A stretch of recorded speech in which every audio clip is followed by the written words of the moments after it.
और ये भैया को देंगे कैसे? हाँ हाँ ज़रूर काम करेगा। और वैसे भी मैंने बहुत लोग मारे हैं इससे। और रही बात ये जहर तुम्हारे भैया को देने की, तो ये देखो दूध।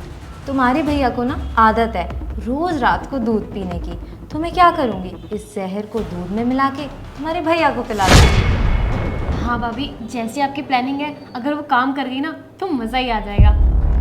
हाँ हाँ अब जल्दी पकड़ इसको।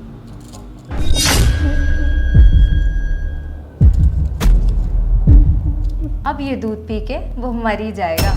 हाँ सही है, बस आप एक बार ये दूध भैया को पिला दो, उसके बाद ये सारी प्रॉपर्टी, सारा बिजनेस और इतने सारे पैसे मेरे हो जाएंगे। ओ हेलो, उसके मरने के बाद मेरा 20% कमीशन भूलना मत। अरे हाँ हाँ, पहले आप भैया को मार के तो आओ। ठीक है, अभी जाती हूँ।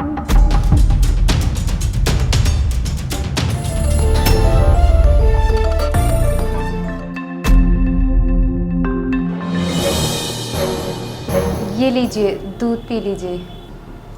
दूध दूध तो मैं बाद में पीऊँगा, पहले। अरे वो फ़ोन आ रहा है, मैं देखती हूँ किसका फ़ोन है। आप तब तक दूध पी लेना। ठीक है।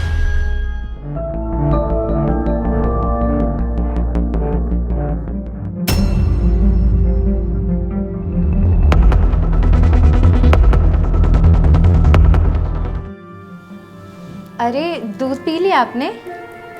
हाँ पी लिया। अच्छा, वो मैं सब्ज़ी देखने गई थी ना, तो मम्मी का कॉल आया था और वो कह रही थी कि वो पूजा रख रही है घर में, तो हम टाइम से पहुंच जाएं कल। इसलिए मैं सोच रही थी कि हम सो जाते हैं ताकि सुबह लेट ना हो। ठीक है यार, बाकी ना मेरे यार सर में पता नहीं कैसे दर्द हो रहा है, अचानक से ही हो गया।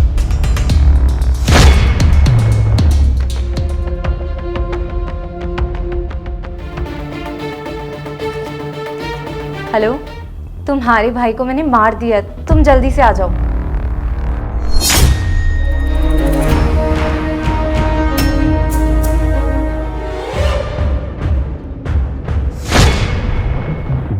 भाभी, हो गया काम? हाँ हाँ हो गया। भाभी, आपने अच्छे से चेक तो किया है ना? अरे मैंने ठीक से चेक कर लिया, मर गया है वो।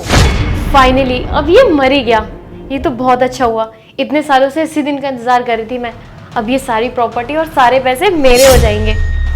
ये सब तो ठीक है, लेकिन मेरी 20% कमीशन मत भूलना। अरे हाँ हाँ, दे दूंगी आपका कमीशन।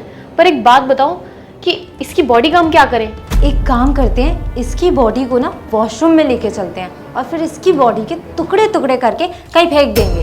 हाँ हाँ, ये आइडिया तो बिल्कुल अच्छा है। हाँ बड़ी जल्दी है मेरे टुकड़े करने की, मरा नहीं हूँ भी मैं। और हाँ, तू तो मेरी सगी बहन है ना, फिर भी तूने ये कदम उठाया, वो भी किस चीज़ के लिए? प्रॉपर्टी के लिए। अरे मेरे को एक बार बोल के तो देखती, हंसते हंसते सारी प्रॉपर्टी तेरे नाम कर देता। और तुम कितनी घटिया लड़की हो, पैसों के चक्कर में तुमने मेरे को अपने प्यार के जाल में फंसाया।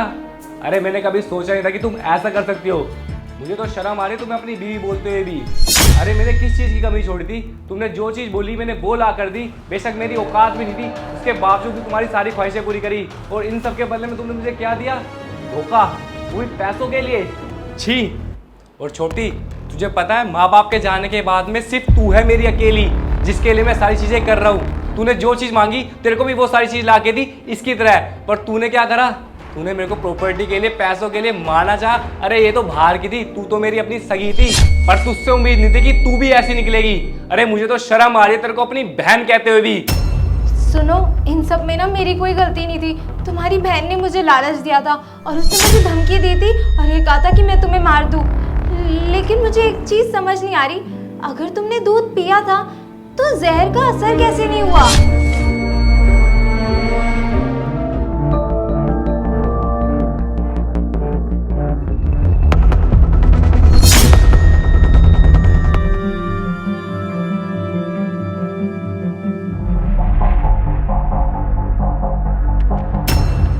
मेरी बहन ने तुम्हें प्रॉपर्टी का, पैसों का लालच दिया, उस लालच के अंदर तुम आ गए। अरे कम से कम अपनी पत्नी के होने का धर्म तो निभाते। तुम्हें पता होना चाहिए कि मैं तुम्हारा पति हूँ, हमने शादी करी है। और हाँ, हो सकता है शादी तुम्हारे लिए मजाक हो, मेरे लिए मजाक नहीं था। मैं तुम्हें सच में अपनी बीवी मानता था और तुमसे बहुत प्यार करता था। तुमने क्या दिया मेरे को उस चीज़ के बदले में? ये चीज़ दी है, धोखा। मेरे को मारने की प्लानिंग करी है। अरे नहीं, अब तुम दोनों को ना जेल में जाने से कोई नहीं रोक सकता। मैं अभी पुलिस को बुलाता हूँ और तुम दोनों को गिरफ्तार करवाता हूँ। नहीं नहीं भैया, प्लीज़ मुझे माफ़ कर दो। वो पैसों के लालच में मैं बहक गई थी, पर आज के बाद ऐसा कुछ भी नहीं करूँगी। प्लीज़ भैया मुझे माफ़ कर दो ना। हाँ हाँ, मुझसे भी गलती हो गई। देखो मैं तो तुम्हारी बीवी हूँ ना, मुझे प्लीज़ माफ़ कर दो, एक लास्ट मौका दे दो। अरे बस तुम दोनों अपने ड्रामे बंद करो। अगर तुम्हारे को इतना ज़्यादा पछतावा हो रहा है ना, तो ये सारी चीज़ करने से पहले सोचते।